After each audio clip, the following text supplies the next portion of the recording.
마태복음 21장 33절부터 46절 말씀. 다른 한 비유를 들으라. 한 집주인이 포도원을 만들어 산 울타리로 두르고 거기에 즙자는 틀을 만들고 망대를 짓고 농부들에게 새로 주고 타국에 갔더니 열매 거둘 때가 가까움에 그 열매를 받으려고 자기 종들을 농부들에게 보내니 농부들이 종들을 잡아 하나는 심히 때리고 하나는 죽이고 하나는 돌로 쳤거늘 다시 다른 종들을 처음보다 많이 보내니 그들에게도 그렇게 하였는지라.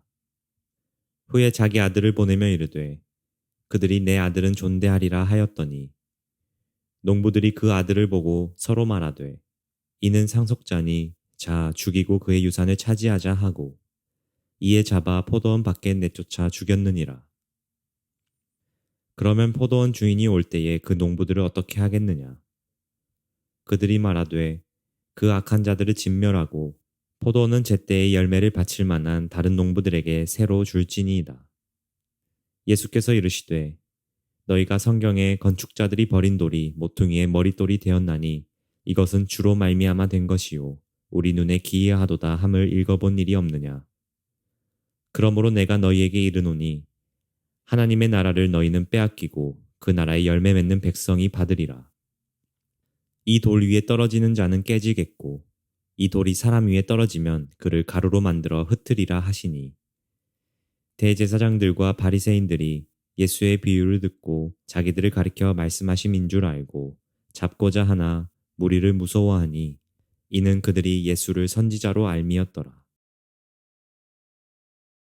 좋은 날입니다. 성령님께서 오늘도 여러분들의 심령 가운데 큰 은혜와 평강으로 함께하여 주시기를 주님의 이름으로 축복합니다.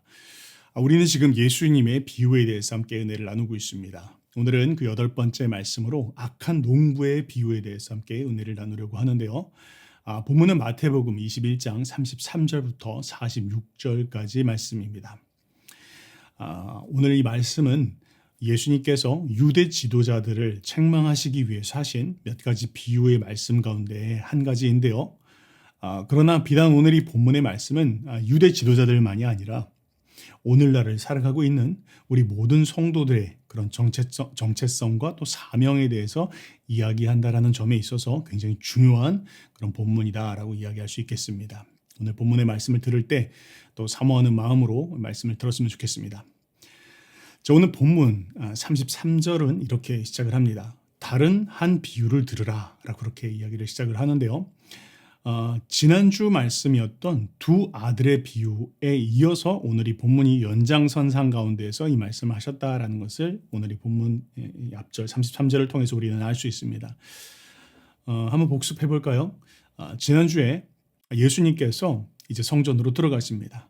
그리고 성전에 들어가셔서 성전에서 매매하는 자들, 그리고 또 환전하는 자들, 그리고 또 이 비둘기 파는 자들, 이런 자들을 주님께서 내어쫓으시면서 이 집이 만민이 기도하는 집이다. 또한 이것을 만민이 기도해야 되는 그런 하나님의 집임에도 불구하고 그러나 너희가 이곳을 강도의 소굴로 만들었구나라고 하시면서 그들을 책망하시고 내어쫓으셨습니다. 자, 눈에 보이기에는 매매하는 자들이었고 또 환전상들이었고 또 비둘기 파는 자들이었지만 사실은 그들은 누구와 결탁하고 있었습니다. 그가 누구였습니까? 바로 그 성전을 중심으로 해서 성전의 종교 권력들, 종교 지도자들이었습니다. 그들이 암묵적 동의 가운데에서 그 일들이 이루어지고 있었던 것이었죠. 자, 예수님께서 그들을 내어쫓고 나자 이제 원래 그들의 본체였던 그 대제사장 그리고 또한 그것과 관련돼 있었던 종교 지도자들이 이제 예수님께로 나옵니다. 그리고 예수님께로 이제 묻기 시작하는 거예요. 네가 도대체 무슨 권위를 가지고 누가 너한테 이런 권위를 주었기에 네가 지금 이런 일들을 하고 있느냐라고 예수님의 권위에 대해서 협박하고 또 도전하기 시작합니다. 자, 그것에 대해서 예수님께서 이제 두 아들의 비유라는 것을 통해서 이제 대답을 하시죠. 뭐라고 주님 말씀하셨습니까? 겉으로 보이기에는 너희들이 네라고 그렇게 이야기를 하고 또 주님의 말씀을 따르는 것처럼 보이지만 너희처럼 그런 불순종하는 너희들이 아니라 그러나 비록 겉으로는 죄인처럼 보이지만 내 말을 듣고 순종하며 회개하는 저 세리와 창기들 저들이 먼저 하나님의 나라에 들어갈 자들이니라 라고 그들을 책망하시면서 경고하시고 또 그들의 죄악을 들춰내십니다. 자, 이제 그들이 당황합니다. 그런데 예수님께서는 이제 호흡을 멈추지 아니하시고 이 두 번째 비유를 가지고 그들에게 직접적으로 말씀하시는 거예요. 이제 너희들이 나 예수뿐만 아니라 너희는 하나님의 기대와 그 신뢰도 저버린 그런 자들이다라고 하시면서 그들의 죄악을 드러내시고 책망하시면서 말씀을 하시는 겁니다. 그래서 오늘 본문 33절은 다른 한 비유를 들으라라고 말씀하시면서 직접적으로 설명을 하시는 것이죠. 자, 그러면 그 내용을 한번 살펴보도록 하겠습니다. 예수님께서 이런 한 가지 비유를 이제 두 번째 비유로 설명을 하십니다. 옛날에 어떤 집주인이 있었다. 그런데 그가 이제 포도원을 만들었다. 모든 것을 잘 갖춰놓고 이 포도원을 농부들에게 새로 주었다. 이제 농부들이 농사를 잘할 수 있도록 새를 주었으니 이제 수확한 것 중에서 일부를 소출로 새를 바치도록 하고 그는 먼 여행을 떠났다. 시간이 흘러서 수확할 때가 되었다. 그런데 수확할 때가 됐는데도 이 종들이 소작인들이 이 소출을 보내지 않자 이제 주인이 종들을 보내었다. 자, 그런데 이 소작인들은 마치 이 포도원이 자기 것인 양 주인 행세를 하면서 그 종들을 잡아서 한 명은 때렸다, 또 한 명은 죽였고 또 다른 한 명은 돌로 쳤다. 너무 그 주인이 황당하였어. 그래서 뭔가 오해가 있을 것이라고 믿고 그는 다른 그런 종들을 이번엔 더 많이 보내었다. 그런데 그들이 똑같이 그들에게 대했다. 주인은 굉장히 실망했고 그것의 고심 끝에 만약 내가 내 아들을 보낸다면 저들이 내 아들만큼은 존경하겠지라고 생각하고 그 아들을 보내었다. 그러나 그들은 생각하기에 저가 바로 상속자이니 만약 저를 죽이고 난다면 이 포도원은 우리 소유가 될 것이다 라고 생각하면서 그 아들이 오자 그를 포도원 밖으로 내어 쫓고 그곳에서 죽였다 라고 예수님께서 말씀을 하십니다. 자, 그 비유를 예수님께서 대제사장들 그리고 바리새인들에게 들려주시면서 예수님께서 이렇게 물으십니다. 너희가 만약 포도원의 주인이라면 그리고 그가 돌아오게 된다면 그 농부들은 너희가 그 농부들에 대해서 어떻게 하겠느냐? 그 말씀을 들은 대제사장 그리고 종교 지도자들은 기다릴 것도 없이 이렇게 이야기합니다. 그 못된 자들은 가차없이 다 죽여버리고 그리고 제때 소출을 바칠 만한 그런 다른 농부들에게 그 밭을 빼앗아서 줘야 합니다. 예수님께서 그 말을 들으시고 한마디로 이렇게 이야기하십니다. 바로 너희들이 그 일을 행한 자들이다 라고 하시면서 예수님께서 그들을 책망하시는 것, 바로 그것이 오늘 이 비유의 내용입니다. 자, 그러면 그 비유가 무엇을 의미하는지 좀 더 구체적으로 생각해 봅시다. 자, 오늘 이 비유는요, 몇 가지 상징이 나오지만 그 상징이 굉장히 뚜렷하고 정확한 의미를 가지고 있습니다. 첫 번째는 포도원의 주인이 나옵니다. 그건 하나님입니다. 그리고 포도원은 이스라엘을 상징하고 소작이는 이스라엘의 지도자들을 말하며 또한 주인의 종들은 선지자들을 이야기하고 그리고 아들은 예수 그리스도를 상징합니다. 자, 포도원의 주인이 있습니다.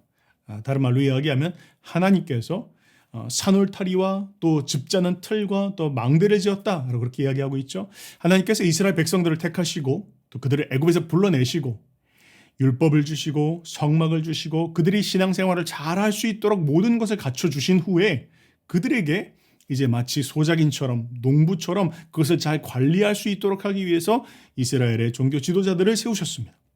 이제 그들이 해야 될 일은 무엇입니까?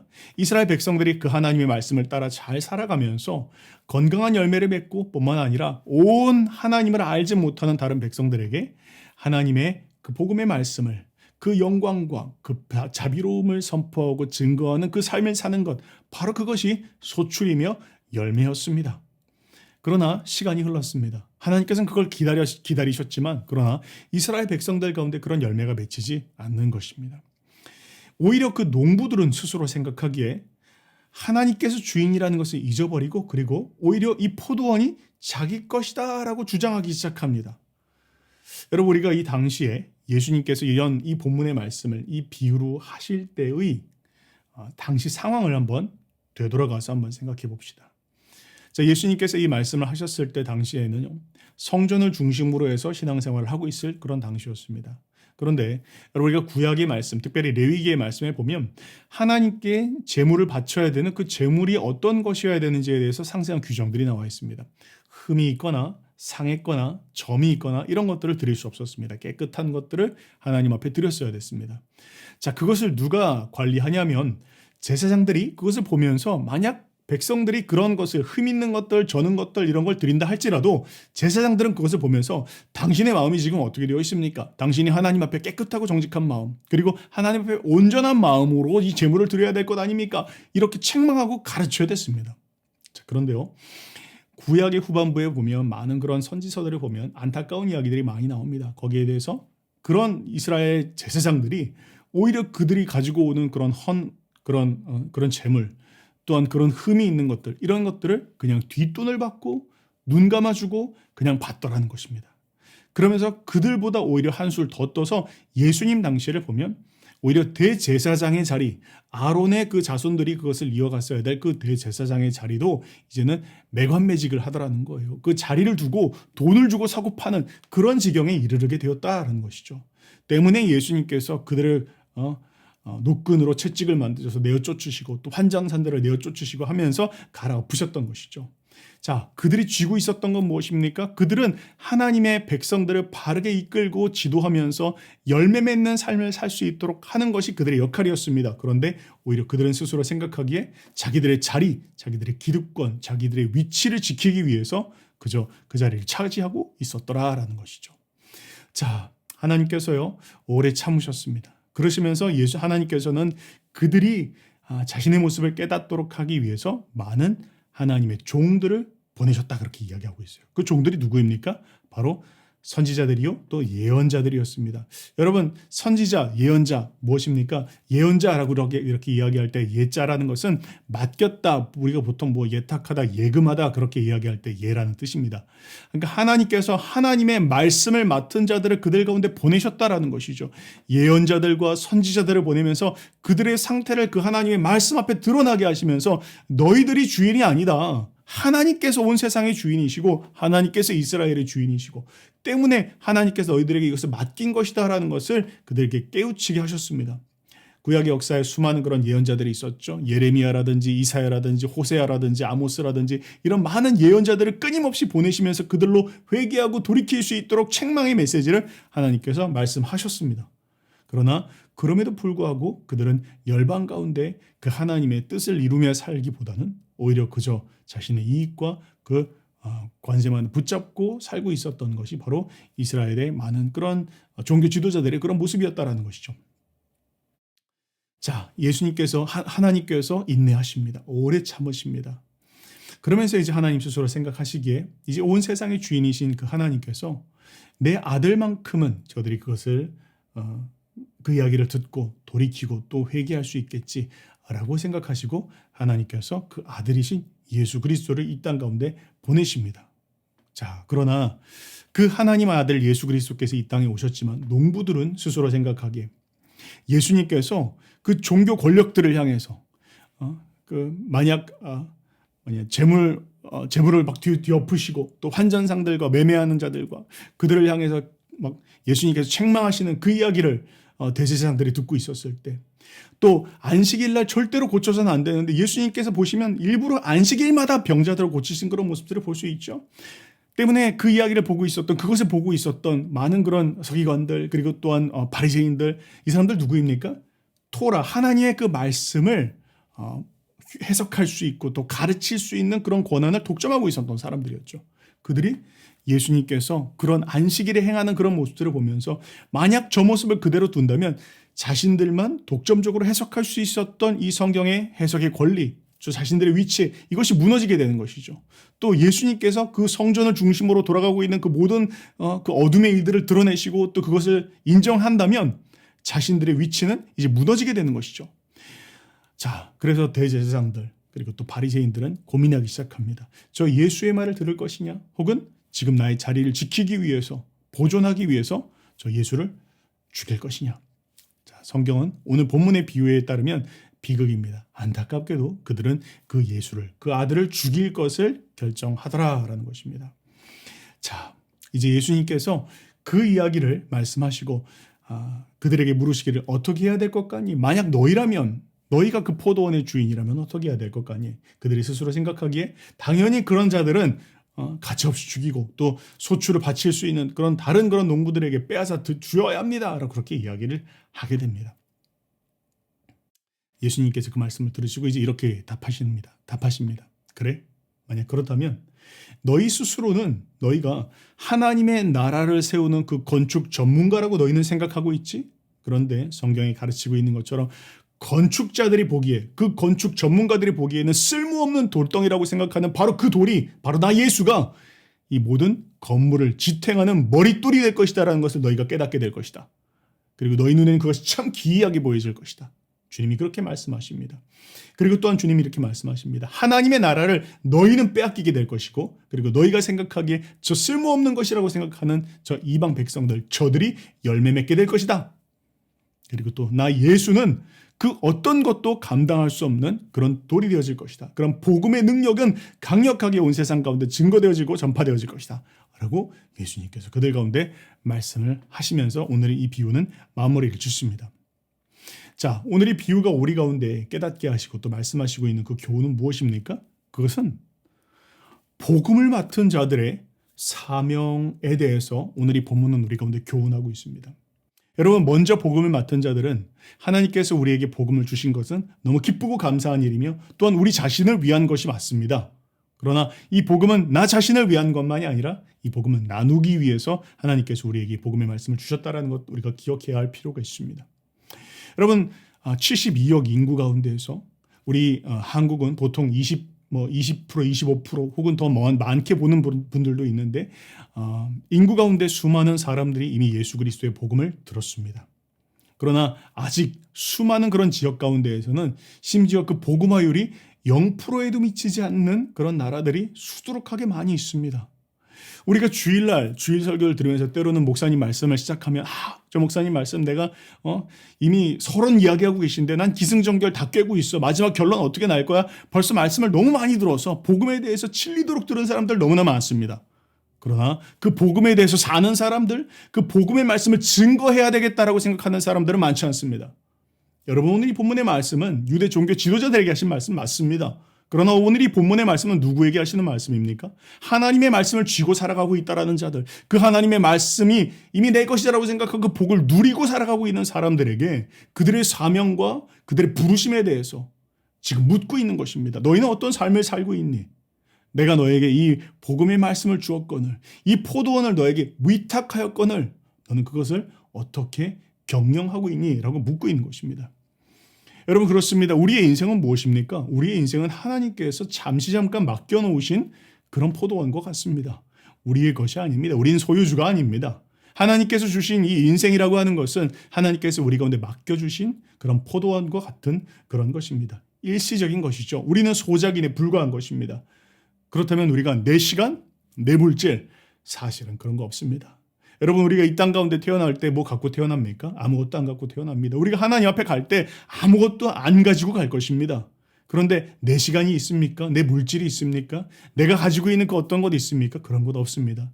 그저 하나님께서 잠시 그 영원 가운데 잠깐 나에게 관리하라고 경험하라고 주신 이 인생의 기회, 정거장과 같은 것이죠. 그런데 우리가 스스로 생각하기에 만약 영원히 살 거라고 생각하고 이 땅에서의 삶이 내 소유라고 생각하고 살아간다면 우리가 큰 착각 가운데 빠지게 되어진다는 것입니다. 여러분, 한번 거울을 보시기 바랍니다. 여러분, 거울에 비춰지고 있는 내 모습이 5년 전, 10년 전 내 모습과 같습니까? 아무리 우리가 화장을 하고 깨끗하게 한다고 할지라도 5년 전, 10년 전 내 모습과 전혀 같지 않습니다. 그 말은 10년 전, 10년 후, 20년 후의 나의 모습 또한 지금 나와 전혀 다를 것이다라는 거 우리가 인정해야 할 것입니다. 다른 말로 이야기하면 우리 언젠가는 곧 이제 하나님 앞에 설 날이 올 것이다라는 거 우리가 지혜로운 사람이라면 그것을 인식하면서 살아가야 될 것입니다. 그렇다면 오늘 우리가 이 말씀을 들으면서 우리는 한번 돌이켜 보아야 할 것입니다. 나는 과연 하나님께서 나에게 맡겨주신 이 포도원을 어떻게 관리하고 있었던가? 하나님께서 나에게 주신 이 인생의 시간이라고 하는 것을 난 어떻게 돌보고 있었던가? 또 하나님께서 나에게 맡겨주신 이 복음의 진리를 나는 어떻게 다른 자들에게 나누며 증거하며 그 소출과 그 열매를 하나님 앞에 드리고 있었던가? 우리 한번 스스로 돌아볼 필요가 있습니다. 그렇습니다. 사랑하는 여러분, 이 복음의 말씀을 심으시고 또 그 선을 행하고 그 기도에 물을 주며 그 영혼들이 자라나는 모습들을 보며 하나님께 영광을 올리는 그 모습을 보며 살아가라고 하나님께서 우리에게 복음의 말씀을 여러분들의 손에 위탁하셨습니다. 그 하나님의 말씀을 그냥 쥐고 살아가라고 혹은 나만을 위해서 누리는 삶을 살라고 하신 것이 아니라 그 복음의 말씀을 나누며 증거하며 수많은 잃어버린 백성들, 이 복음의 말씀 한 번도 듣지 못한 자들, 그런 자들에게 이 말씀을 증거하고 저들 또한 살아나는 모습들을 보아라. 그것을 주님 오늘 이 복음의 말씀을 통해서 우리 가운데 말씀하고 계신 것입니다. 이 말씀을 우리의 삶 가운데 순종하며 실천하며 살아갈 때 하나님께서 기뻐하시는 그런 우리 인생이 되어질 것입니다. 승리하시는 저와 여러분들 되시기를 주님의 이름으로 축복합니다.